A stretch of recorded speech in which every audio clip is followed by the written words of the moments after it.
दोस्तों नमस्कार। प्रधानमंत्री नरेंद्र मोदी इस समय इजराइल में हैं और वहां पर मोदी जी कहते हुए दिखाई दे रहे हैं कि कोई भी वजह नागरिकों की हत्या को जस्टिफाई नहीं कर सकती। मगर सवाल ये उठता है कि क्या इजराइल प्रधानमंत्री नरेंद्र मोदी की इस बात को समझता भी है या ये बातें इजराइल के लिए एक मजाक है। इस रिपोर्ट को समझने के बाद आपको भी पता चलेगा कि आखिरकार क्यों अभी तक भारत इजराइल का साथ नहीं दे रहा था या फिर कहा जाए इजराइल का समर्थन नहीं कर रहा था। बात यहाँ पर ना ही बीजेपी की है और ना ही दोस्तों कांग्रेस की है, क्योंकि अटल बिहारी वाजपेयी भी हमेशा इजराइल का विरोध करते हुए दिखाई दिए। क्यों? बीबीसी की इस रिपोर्ट को देखिए। दरअसल बीबीसी ने एक रिपोर्ट जारी की है जहां पर 160 से ज्यादा बच्चों को आईडीएफ यानी कि इजराइल की आर्मी ने गोली मारी है।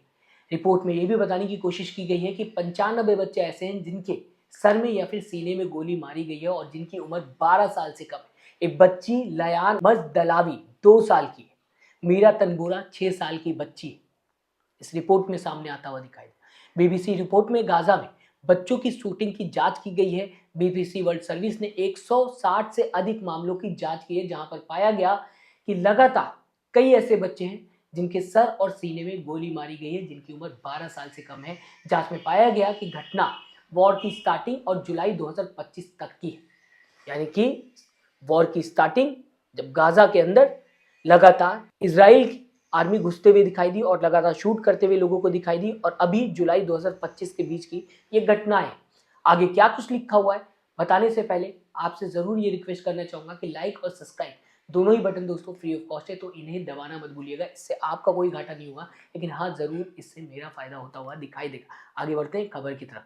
कई विदेशी डॉक्टरों ने दोस्तों दावा किया है कि इजरायली सेना बच्चों को जानबूझकर निशाना बना रही, जैसे कि स्नाइपर और ड्रोन फायर से। एग्जाम्पल 2 साल की बच्ची लयान अल मजदलावी और साथ ही साथ 6 साल की मीरा तनबोरा की मौत की जांच की गई, जहां पता चलता है कि इजराइल यानी कि आईडीएफ की मौजूदगी में ये घटना हुई है। डॉक्टरों का कहना है कि ऐसी चोटें जानबूझकर निशाना बनाने का इशारा करती हैं, यानी कि इनको जानबूझकर निशाना बनाया गया है।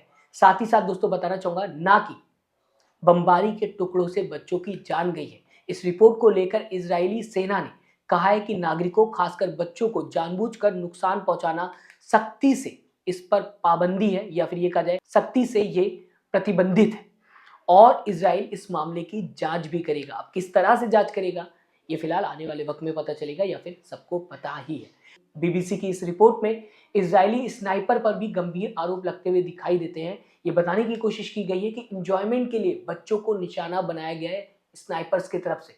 फिलहाल अब इजराइल ने जर्नलिस्ट को गाजा में जाने से पूरी तरीके से मना कर दिया है, या फिर ये कहा जाए जर्नलिस्ट के ऊपर इजराइल ने रिस्ट्रिक्शंस लगा दी गाजा के अंदर एंट्री करने से, जिसकी वजह से आगे की जांच करने में रिपोर्टर्स को काफी ज्यादा दिक्कत आ रही है। फिलहाल ऐसे कई बच्चे हैं जिनके सर में और उनके सीने में गोली मारी गई है। अब आपको समझ में आ गया होगा दोस्तों कि क्यों कई देश इजराइल के खिलाफ लगातार प्रोटेस्ट करते हुए दिखाई दे रहे हैं। यहाँ तक कि अमेरिका में भी लगातार प्रोटेस्ट होता हुआ दिखाई दे रहा है। वही अमेरिका जिसके दम पर इजराइल आतंक करता हुआ दिखाई दे रहा है, जिसके बाद कहा जा सकता है इजराइल का आतंक थोड़ा सा कम होता हुआ दिखाई दिया। यहाँ तक कि दोस्तों कई लोग ऐसे भी हैं जो कि ट्रंप के खिलाफ भी लगातार प्रोटेस्ट करते हुए दिखाई दिए, क्योंकि ट्रंप ने इजराइल का साथ दिया। कई बड़े से बड़े सेलिब्रिटी इस प्रोटेस्ट का हिस्सा बनते हुए दिखाई दिया और इजराइल के खिलाफ आवाज उठाते हुए दिखाई दिए। दोस्तों बात ना ही यहाँ पर रिलीजन की है और ना ही मेरे ख्याल से बात हमास की। 2 साल के बच्चों ने किसका क्या बिगाड़ा, और जो लोग ये सोच रहे हैं कि यहाँ पर इजराइल सही है, उन्हें अपना मानसिक इलाज कराना चाहिए। वो मानसिक तौर पर बीमार है, क्योंकि इजराइल हमास के नाम पर सिविलियंस को टारगेट कर रहा है। ना सिविलियंस के साथ साथ 2 साल के बच्चों को भी टारगेट कर रहा है। लाइक सब are point blank shot means IDF is doing it intentionally, कहा जा सकता है ऐसा। ऐसे कई बातें हैं जो सुनने और समझने के बाद पता चलता है कि इजराइल ने इंसानियत की सारी हदें जो है वो पार कर दी है, जैसे कि electricity, fuel, water, food, basic need तक गाजा के लोगों को नहीं दी जा रही। इस पर भी बंदी लगा दी गई है इजराइल की तरफ से। हर एक सामान इजराइल से ही गाजा तक होकर जाता है, और ऐसे में ये सारी चीजें इजराइल ने कई महीनों तक रोक दी। जो पहले कहा जा सकता है ओपन जेल थी गाजा की बात की जाए, आज इजराइल ने उसे धरती पर इंसानों के लिए एक नरक बना दिया। ना इंसान भाग सकता है, खाना और पानी के लिए इंसान गाजा के अंदर तरस रहा है। आसमान से गोलियां बरस रही है, जमीन पर आईडीएफ तहलका मचा रहा है, या फिर ये कहा जाए तबाही मचा रहा है।